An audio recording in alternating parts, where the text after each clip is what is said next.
Hi everyone, I'm Joe. This is Harry. We are co-founders of the Degree Gap Tutoring Company, and thank you very much for joining our live webinar. Today we're going to be talking about how to maximise every GCSE mark. Obviously, exams are coming up in less than 2 or 3 months, so yeah, great to see everyone here. And yeah, we're going to be bringing on three of our fantastic tutors to speak about maths, English, and science, three core subjects that everyone I'm sure is cracking on with. And yeah, I hope you all enjoy. Perfect, that sounds great. So we're going to start off with Emily talking about GCSE maths. It's going to be absolutely great. I'm really looking forward to it. Let's jump over to Emily to start it. Hi there, I'm Emily, and I'm here today to talk about some of my top pieces of advice for students who are studying for GCSE Maths. So, why am I here today to talk to you about it? I thought I'd share a little bit about me and my background. I'm a fully qualified maths teacher, and I've been working in schools in London for the past 4 years. That includes work with students with special educational needs and students who have English as an additional language. Most recently, I've taught in a grammar school, and my educational background is that I graduated with my bachelor's in maths, and I'm currently studying for my master's in applied maths and tutoring GCSE and A-level maths part-time, as I've been doing for the last couple of years as well, alongside teaching. A little fun fact is that at the beginning of year 11, when I first selected my A levels, I hadn't even picked to study maths. I then ended up picking to study maths and further maths, and now my life is surrounded by it, and I cannot imagine what it would be like without all the maths I've done. I've missed teaching so much this year that I will be returning to the profession in September as well. So, when I started thinking about what my advice would be for students, a good place I thought to start was, okay, what do I see students struggle with? So one thing that students struggle with is bridging the gap between the class textbook work and exam questions. The way the maths curriculum is designed is so that it builds understanding between different topics in GCSE maths, but many students struggle identifying these links. Many students as well, they spend time revising. They're being honest when they say that they are inputting hours into revision, but they feel like they're getting nowhere. And also not feeling confident in their answers and not being sure how to check or estimate them. So in this video, I'm going to lay out and explain in detail my top 3 pieces of advice. First of all, students need to prepare for backwards and applied exam questions. They should build up a web of crossover topics so they know what to expect, what could appear where. And also, this is my top piece of advice I'll leave till the end, learn how to do active past paper revision. So first of all, what do I mean by backwards questions? So in the GCSE exams, we're seeing more and more questions that require students to apply their knowledge. For example, they may need to work backwards. These are often the types of questions that students will see right at the end of a unit, so they may not have had enough time in class to fully understand and apply everything they've learned. So some examples of this. For higher maths, one topic is negative and fractional indices. Students are very comfortable usually with these types of questions, evaluating the indices. An exam problem may look like this, so it looks very different, and now the students need to find the value of the power rather than just evaluate the expression. That's not to say that the standard problem can't come up in the exam, but if students only prepare for the standard problems, then there's going to be a lot of questions that they can't access just because they haven't had that practice of it. In the foundation paper, one topic, for example, is volume of 3D shapes. So this is a standard question. A student knows to apply the length times width times height formula. An exam problem might give the student the volume and then ask them to work backwards and work out the surface area of the cuboid, also to do with 3D shapes, and a topic that they would typically find okay.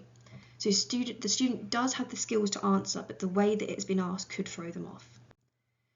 So my advice would be, if you have a textbook, usually the last few questions on a topic, or there's a review sheet in these textbooks, are good for exposing students to these types of problems. However, I would say it's still best for students to look at examples in past exam papers. And my third piece of advice will link to how students can effectively revise from past exam papers. Next is on crossover topics. So many exam questions now will include multiple topics in one question. So it's really important for students to have a deep understanding of how the maths can all link. If I had to give some key topics to revise, it would be percentages and proportion. That's important for both higher and foundation. I think they're really pushing these in exams because in real life, percentages come up a lot, and they really want students to get a contextual understanding. And in the higher paper, the largest percentage of topics are on algebra. And particularly, I would say that students need to be confident with deriving algebraic formulae, seeing when to use it. So on the following slides, I'll show some examples of these questions and then some advice that I have. So here's one example. We've got a proportion and percentage increase in one question. Now these two topics separately are usually, as a standard problem, are usually ones that students perform well at, but combine them together and it's a completely different format to what students have seen. Also, here's a ratio and probability question where both topics appear in one. So how can students prepare for these types of questions? What I'm going to share is actually some advice I've got for teaching, but I think that these can be applied for students doing revision. So first of all, same surface, different depth. The idea behind this technique is to make links between different areas of maths. Students start with a big mind map with a central, simple mathematical idea and think about all the different examples where they may have to use this in context. And you can add levels to show sort of difficulty and do get creative with what these look like. So I'll show you an example that I showed to one of my classes when we were doing exam revision. Here we've got a trapezium. So we start off with just the basics behind what this simple mathematical idea is, then start to build it up. So okay, we know how to work out the area, how do we work out perimeter, and these are all things that as students build this mind map, they're thinking, can I do this? And then finally, some other questions that could get asked could be, okay, what if we then had money thrown into it? What if we were looking at 3D shapes with the trapezium? How could we work out the gradient between? So this could come up on a coordinate grid as well. How would you enlarge a trapezium? And yes, students can build up these mind maps. This was what I then gave my students, was some topics that we'd done and they had to create a mind map for themselves. Next are goal-free problems. So these also help students get a holistic understanding of the maths they're doing. The idea is that by removing the final question, that takes away a cognitive distraction, so students aren't just so focused on getting to that final answer. They can start to build links. And there's plenty of these online. If you search for goal-free problems, many people have edited past paper questions so that the final question was removed. And I'll go through this quite quickly, but how they look is, here was part from an exam question. This table shows some information about costs between two different cement mixers. There would have normally been a question here, but students just need to work out what they can from this information. And yeah, they can get quite creative with this, and maybe they worked out which was more expensive. Did they then link it to percentages? Did they then link it to ratio? There's many ways that they could have approached just finding out as much as they could about this question. So these two revision methods, as I said, they're tips that teachers are given, but I do think that they could work well as revision methods, and they lend themselves quite well to group study because there's lots of creativity in how students approach them. I will say though that I would not recommend to do just these revision methods in isolation. I still think that the best piece of revision advice is past exam papers, which I'll talk about next. And also a quick note that since there's not a mark scheme for these, students, once they've sort of spent 5-10 minutes looking at a mind map, they may want to then ask a trusted teacher or tutor if they've ever seen a question with these two crossover topics, and then they can apply this in practice. Okay, finally, So my advice for how students can be active in exam revision. These next two are probably the top advice I give my students. So first of all, plan checking time into your revision. Now, this for me is key because many students want to rush. Once they've done a past paper, they check the solutions too quickly, either before they've had enough struggle time to think about all the different ways they'd approach a question, or before they've checked their silly mistakes. So a student may go through a paper, complete it in an hour, think, okay, I've gone through every question, let me go and check the mark scheme. And then when they check the mark scheme, they say, oh, I made a silly mistake here, I made a silly mistake here. But because of the way that the exam is, it's timed, they need to also, when they're revising, plan for how am I going to check for those silly mistakes. It's all well and good in my revision noticing I've done it, but how am I going to prevent this next time? So I always recommend students really take some time to check their solutions and don't rush too quickly to a mark scheme. Next, actively think of what questions they might ask about a solution. So I do this myself. When I'm correcting my work, even if I think that I do understand the solution, I ask myself, if I had to think of a question to ask my teacher about this, what would it be? And what this does is it just means that you're actively identifying the part of the question that you understand the least. And it might then turn into, oh yeah, I do need to ask my teacher that. You might still feel confident enough with the solution, but you've had that time to think, okay, if I had to ask a question, what would it be? And then finally, students do this quite well anyway, but annotate their work when they self-mark. So it's one thing to write down when you've got write down a correct solution to a problem you've got wrong. But if you add an annotation explaining the mistake and what you do next time, that just adds, same with all these pieces of advice, it just adds a deeper level of reflection. So to sort of summarise my top 3 revision tips, revising for GCSE Maths, it can be very daunting for students because exam questions are becoming a lot less like bookwork and more applied and contextual, so students need to plan for this.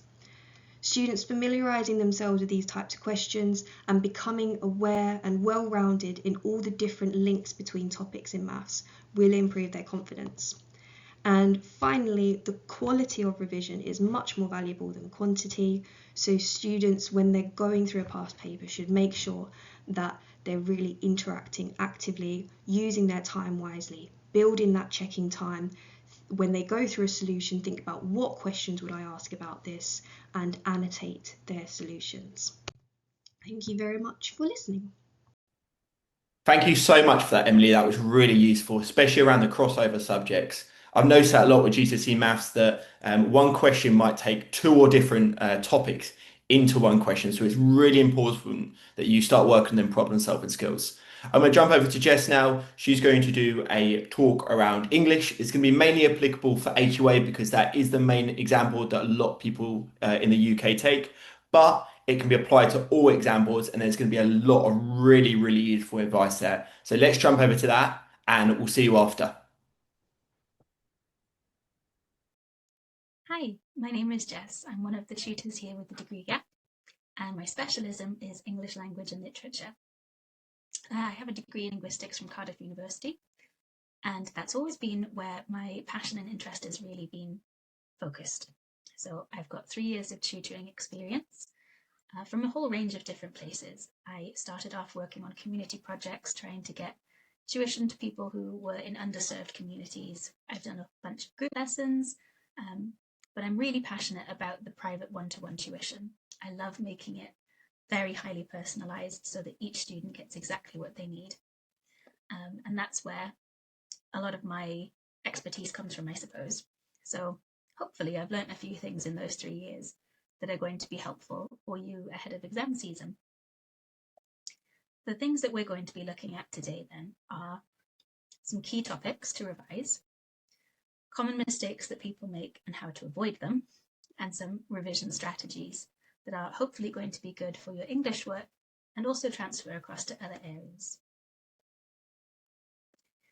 Now, I've divided the key topics into language and literature papers.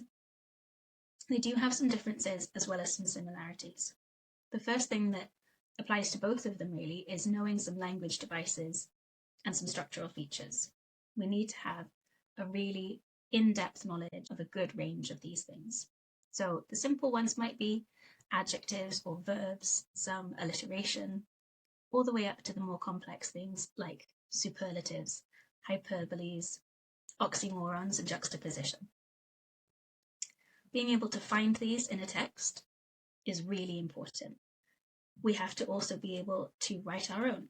So question 5 on both language papers is our own written work, whether that's creative or persuasive. We have to be able to show the examiners that we can use these language and structural features ourselves.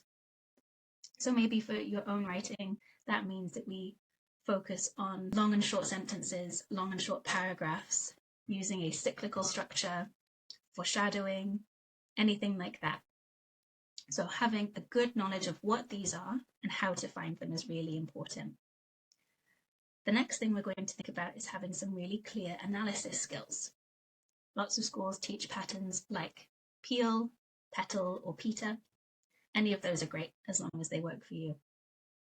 The best thing here I can advise is to use some terms that highlight your analysis section.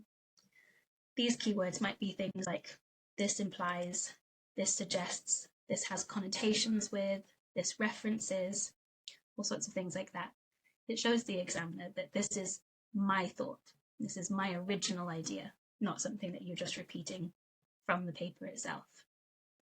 And then finally, question 5, we can't not talk about it. It's worth half the marks of each language paper, so it's really fundamental.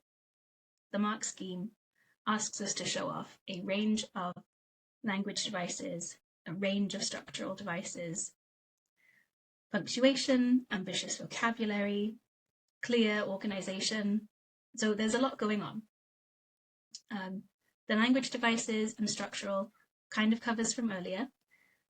Being able to use punctuation nicely is important, so maybe practice that.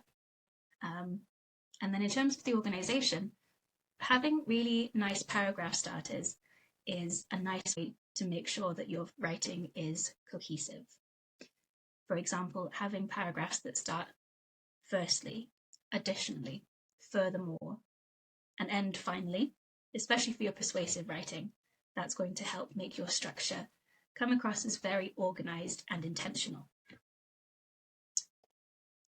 Some key literature topics, probably not going to surprise anybody. We're thinking of context, themes, and characters.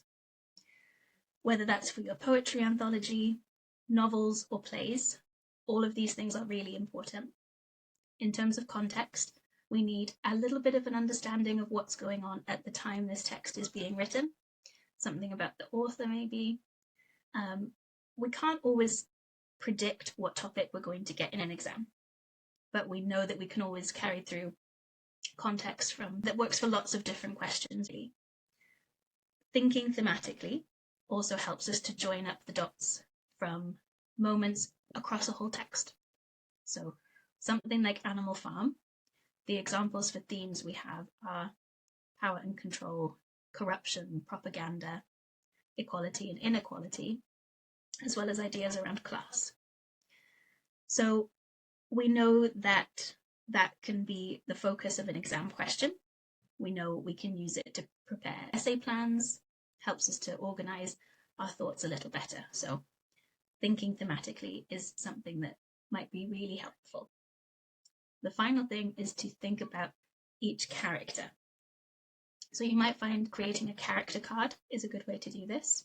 So plopping down key quotes, key characteristics, traits that are fundamental to this person, pivotal moments in the text, anything that is going to really condense down who they are into little bites that you can almost take into that exam with you. Next up, we're looking at some common mistakes, and more importantly, how we fix them. So one issue that I see across language and literature papers is sometimes students lose focus.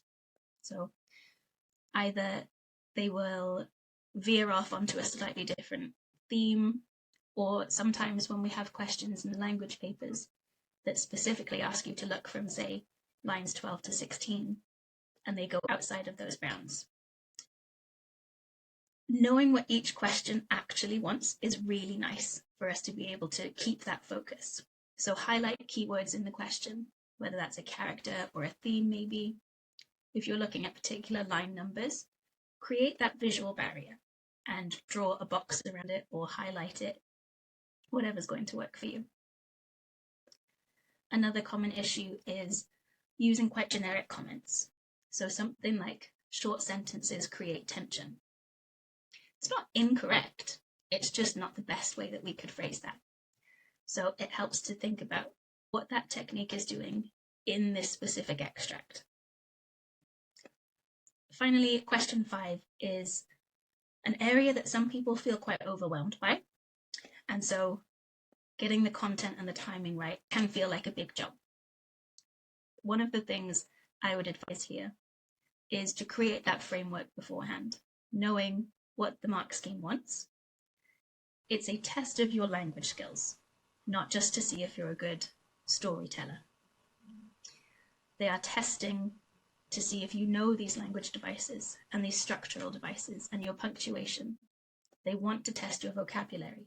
They want to see if it's organized. They're not hoping for you to write the next bestseller or a Christmas carol. Sometimes, if content feels okay, the other issue I see a lot is timing. So this question is worth a lot of marks and we don't want to mess it up. If you feel like timing is going to be tricky, one thing you can do is start your response with question 5. There is no rule that says you have to answer your paper questions 1, 2, 3, 4. Start with 5. If you're going to run out of time on something, you don't want it to be the biggest question on the paper. So if you want to start with 5 and then 4, 3, 2, 1, that's completely fine. And then moving into revision strategies. So one thing I tell my students is you don't know what you don't know. And you have to figure out where your strengths and areas to improve are. One thing that I suggest is that we color code every area of study. Each language paper, one question at a time. For each literature text, look at every single character, every single theme, and see if you feel comfortable answering questions about them. If you think I need a little bit of work, but it's not too bad. And then if you feel very unsure, you can color code them accordingly. So this is an example from an inspector course. So things that are green are comfortable. Yes, I could answer that question tomorrow and be fine. The yellow one is where it needs a bit of work, but it's okay. And then the red ones are the trickiest ones. Knowing where we need to focus our attention to get everything up to a really strong level can help a lot of students out. So if this is something that might be useful for you, you can do that. You don't have to stick to my color scheme. Pick your own too. And then one of the final pieces of advice I give to people is based on something called multimodal revision. This is the cone of learning proposed by an educator called Edgar Dale. And he emphasized the difference between active and passive learning. So something passive is like listening to somebody, looking at a picture. We're not doing things with that information after we've seen or heard it. We don't remember a lot of those types of activities. So within 2 weeks, we remember about 10% of what we read. So reading over your notes is not always the most effective method of revision. If we look down towards the bottom of this pyramid, we remember 90% of what we do and 70% of what we say, and these are the much more active parts of revision. So it might sound silly, some of these ideas are not typical revision strategies maybe. So if we want to be really active, we might find it useful to take notes and then reduce them so that you're using half a page per theme or per character. And then you take that half a page and you make it even smaller. And you take that section and make it even smaller. So you're consciously thinking about things the whole time. It can be useful to teach the material. So either to an unsuspecting parent or practice it with some friends from school. Teaching the material is really effective. With context, it might be useful to reduce context down to, say, one flashcard and then have a keyword on the other side. Dramatically performing key quotes is a good one, especially for your Shakespeare. Some of my students, I've suggested recording audio versions of their notes so that they can listen to them. Using images, things like creating a mood board for a character with their qualities, key quotes, themes that fit them really nicely. Writing out essay plans with things that you would like to discuss and key quotes. Saves time compared to writing the whole essay out, and it does mean you have this backup plan in your head that you don't have to then come up with on the spot in the exam. And then with creative writing in particular, a lot of that comes from practice. You can also pick up some skills by reading other things. You'll pick up new vocabulary words and just really have a go at putting those things into practice. So as a bit of a recap, we've got some key topics. We know they need to be thematic, centered around characters, making sure that we've got some persuasive and creative writing going on. Color coding the content that we need to revise, just to make sure that our time is being used effectively. And then revision in that multimodal, do lots of things with it kind of way. And then finally, don't forget that we're all here to help and support that process too. So hope everything goes well with all of these exams. And if you need anything, give us a shout. Thank you so much for that, Jess. Really, really appreciate it. I hope everyone's written some notes down there. We speak a lot about Egg within our talks that we do at schools regarding his passive recall methods. Yeah, and I remember being back in GCSE year 11 and yeah, definitely struggling around question 5 particularly. So I hope everyone's got some good advice around that in his and yeah, uses that going forward. But yeah, to introduce our next tutor, who's going to speak a lot about GCSE science, it's Callum. He's absolutely fantastic, and yeah, I hope everyone enjoys. Let's pass over to Callum now. Perfect. Hello, everyone. My name is Callum Ormsby, and I'm one of the tutors with the Degree Gap.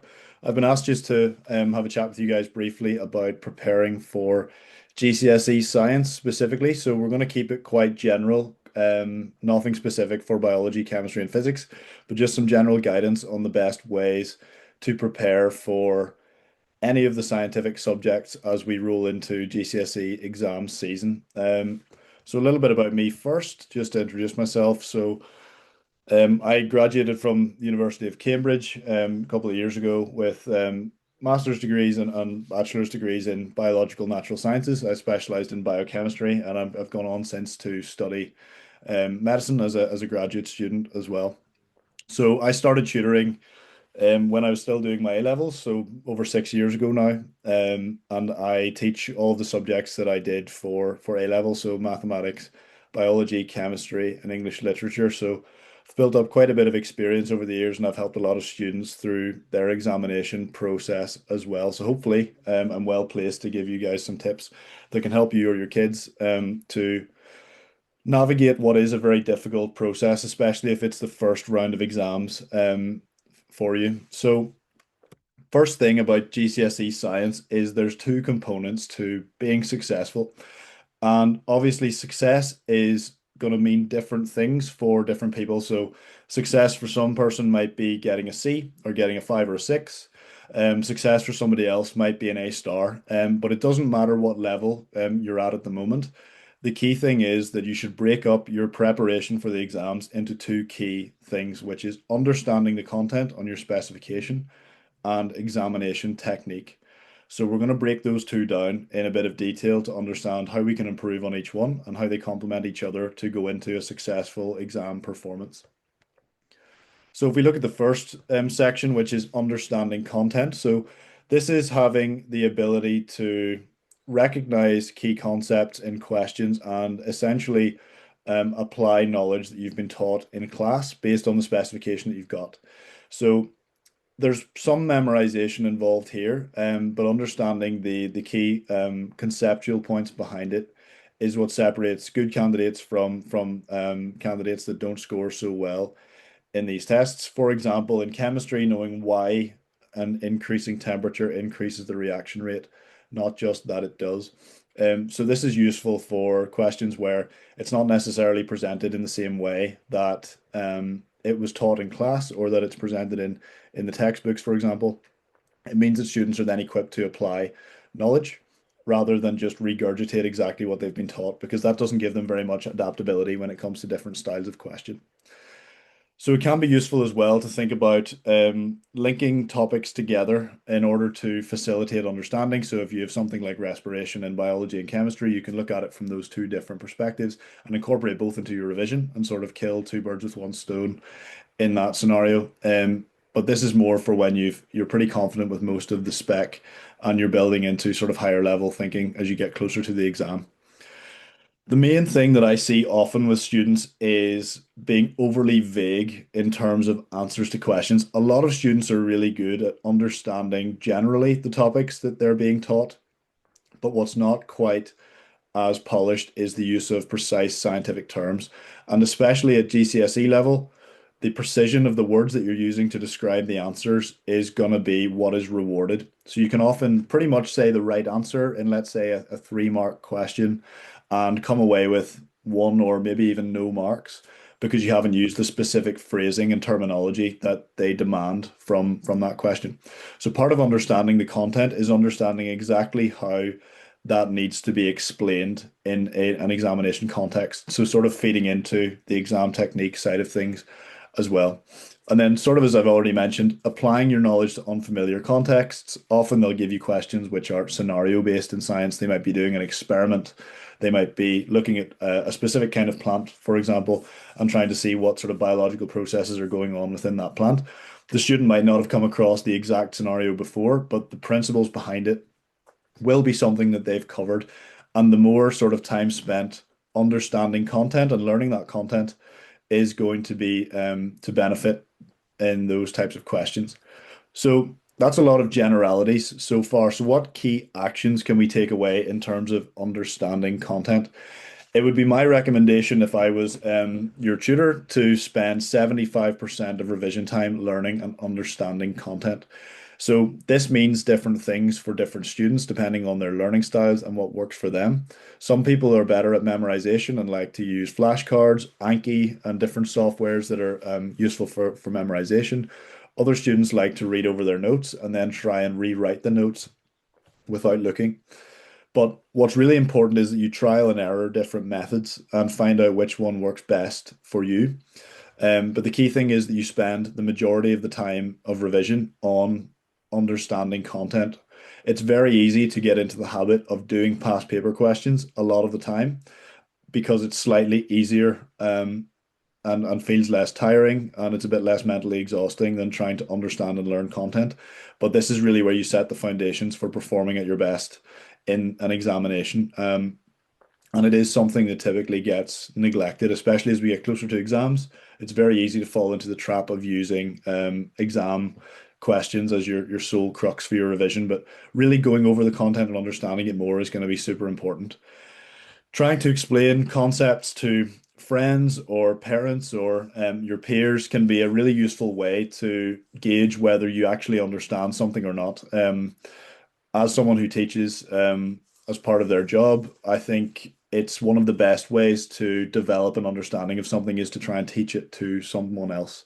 So that's something that I would have done when I was studying for my GCSEs and my A levels, is my parents were sick of listening to me telling them about different concepts in science, etc. But it really helped me to get a deeper understanding of what was going on. And that then fed into my exam performance in the end. A really important thing is never assume that you know something. It's very easy to look at a page of notes, for example, and say, yeah, I know that. That's fine. I'll just skip that part. Being really disciplined in making sure you actually go over the notes is going to be a really important thing to ensuring that you do understand the content, because even if you think you do, you'll often find that there are bits that need a bit more polishing, etc., as you go through them. So bearing that in mind is really, really important. So key things here are spend lots of time learning content in whatever modality works best for you. Try and explain those concepts to other people, and make sure you don't assume that you know something because you've looked at it before. Make sure you keep going over it, and it'll get more and more clear in your mind each time you do. Okay, so examination technique is much more difficult to develop, especially because we're at the stage of GCSE, and this is the first formal exams for a lot of students at this stage. Exam technique is something that comes with practice, but luckily there is an abundance of past papers out there that means that you can get that practice before the big day of your exam anyway. So a really important thing to consider is, how is the question phrased? Have they said describe, explain, evaluate, calculate? These all require different approaches, and it's important that you start to recognize those differences whenever you're approaching a question. Misinterpreting these can lead to a lot of lost marks, and in my opinion, understanding examination technique is worth at least one grade for every student, regardless of whether you're at the level of a 5 or a 6 or an 8 or a 9. Having good exam technique will improve your results in the end. Understanding mark schemes. So it always shocks me how many students, number one, don't know which examination board that they are studying under, and two, how many don't look at the exact mark schemes when they're doing past papers. This is where the examiners are giving you information about what they want in their answers. So they're often looking for specific points. Like I mentioned earlier, there's often very specific language that they want you to use in your answers. And by continually doing past paper questions and marking them, being very harsh on the wording of your answers in terms of giving the marks is going to be the best way to really get your brain trained to use precise scientific terminology so that you're directly answering the question they want in terms of the concepts, but also with the correct language that they want to see you using as well. Calculations are really important in a lot of the scientific subjects, especially chemistry and physics. And method marks are really important. You might make a mistake in a calculation. We all do it. However, the more method you have shown, the more marks you're going to get. A lot of the time, students will do things in their head, and that's absolutely fine if you get to the right answer in the end. But if you make a mistake, you've potentially thrown away more marks by just not writing down the calculations that you did. I would often recommend writing down more than you necessarily need to, showing the examiner more and more steps, because it shows that you've got a logical thought process and really helps them to understand what you've done. And then if there are any mistakes made, easy for them to allocate your follow-through marks, etc. from there. Time management is a really important thing. If you just go straight into a GCSE examination having never practiced under time conditions, I can assure you, you will feel the time pressure. So it's really important that you don't spend too long on one question and you attempt all questions if possible. Timing your past papers is probably the most important thing when it comes to studying past papers. A good rule of thumb is, if the question is worth 3 marks, spend 3 minutes on it. So a mark per minute is usually a good guide to keep you right in terms of your timing as well. So for examination technique, again, spend 25% of your revision time doing past papers. In my experience, students do more than this, especially at this time of the year when we're getting closer to exams, but that is a mistake. You want to gradually increase your past paper usage and doing of the questions the closer you get, with the most recent past papers being used sort of the week to 2 weeks before the first exam. That's to give you the best chance to understand where you're at with those papers and to identify any key topics and gaps that are there at the end so that you can sort of cram those in right before the examination takes place. So as I sort of mentioned before, make sure you mark all the questions and add any wrong answers to a mistakes bank. This is going to be really, really important. So every time I ever got a question wrong in GCSEs or A levels, I would record it into a document, and then I would revisit that document every so often just to make sure that I could answer those questions. And that meant that the more questions I did, the more wrong answers I racked up, and the more potential questions that could come up in the exam that I had prevented myself from making the same mistake in again. So if there's one thing that you take away from today, it's start making that mistakes bank. Don't just do a question and get it wrong and leave it there, because you'll get it wrong next time as well. Really be harsh when marking the work. If the wording of the answer is not close to the mark scheme, do not give the marks. The examiners might give you the marks in the real thing, but it's better for you to be more harsh than more lenient, because it gives you a better reflection of where your performance is at that moment. So, In summary, then, examination technique is really a learned skill and it comes with practice. It's really, really useful to get that practice in through past papers rather than practicing on the day of your exam because that's not where you want to make the mistakes. The more questions you do and mark correctly with the correct level of harshness, the better you will be at examination technique. I can assure you of that. So to wrap up then, let's just talk about a few common mistakes. Relying entirely on teachers. If I had a pound for every time someone said that they had a really bad teacher and that's why they're doing bad in their subject, I would have a lot of money. So it's really important that while some teachers are maybe not great and don't cater to the learning styles of each individual student, that you take initiative with your own learning and the specifications are online and they're freely available for everyone to access. Use that specification to your advantage. It tells you all of the things that you need to know, so you can always be independent of your teachers. Don't just do revision as your teachers assign to you. Make sure you've got your own bespoke revision plan. Allocate the time during the week and have that planned in advance so that you anticipate what's coming. If you don't plan, it's very easy to sort of avoid doing the revision and putting it off to the next day. So that's going to be a really important aspect of things. Make sure you don't leave required practicals until the end. Learning these earlier means there's more time for you to go over them again, and you'll have a better understanding of them as you get to the exam. Make notes instead of just testing knowledge. Highlighting and rewriting notes doesn't necessarily mean you understand. Make your own notes. Try and explain things in your own words. And as I said, explain them to your parents or peers as well, and that'll really help to really deepen that understanding of the concepts. Use past papers. Make sure that they're a key point of your revision schedule, but not to the detriment of your understanding of concepts. So, as I said, 75% concepts, 25% past papers, and scale that past paper time up as you get closer to the exam. Cramming instead of spacing revision. You can forget information quickly. It's important that when you cover a topic, that you cover it again the next week or the week after to ensure that you're sort of consolidating that knowledge. You don't just look at it once and then say, I know that now. I'm going to go into the exam and try and do these questions.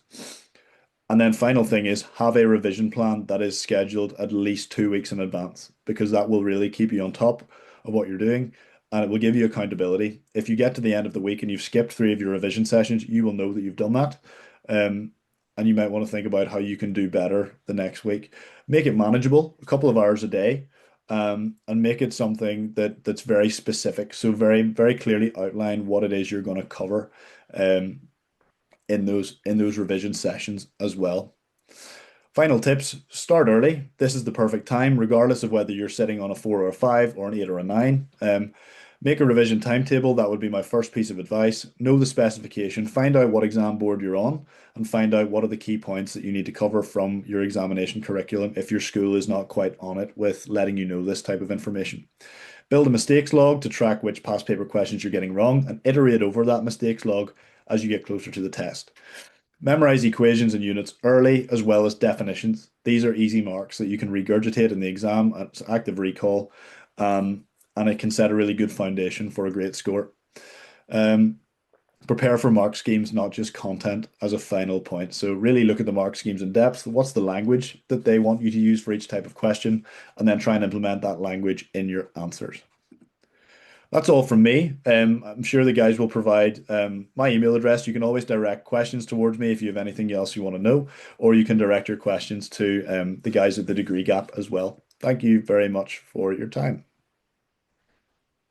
Thank you so much for that, Callum. Really, really appreciate it. Fantastic advice there. And I think it's clear to see that all three tutors have spoken about active recall methods, which of course are extremely important. Yeah, but just like to say a massive thank you to you all for joining. Really, really appreciate it. And thank you so much for our tutors as well, of course. They've been great as always. If you'd like to book a meeting with myself or Harry, use the QR code below on the screen, as you can see there, goes through to our meeting link, or just contact us directly via our email or number there. We're going to have a Q&A section now where me and Harry will be answering questions just like we did in the January webinar. Yeah, and you can ask us any question that you may like. But yeah, thank you very much. Please do take away the advice. This will be recorded as well, so if you want to replay, please do get in contact as well. Thank you very much and see you in the Q&A. Bye. Perfect. That sounds great. Just quick one.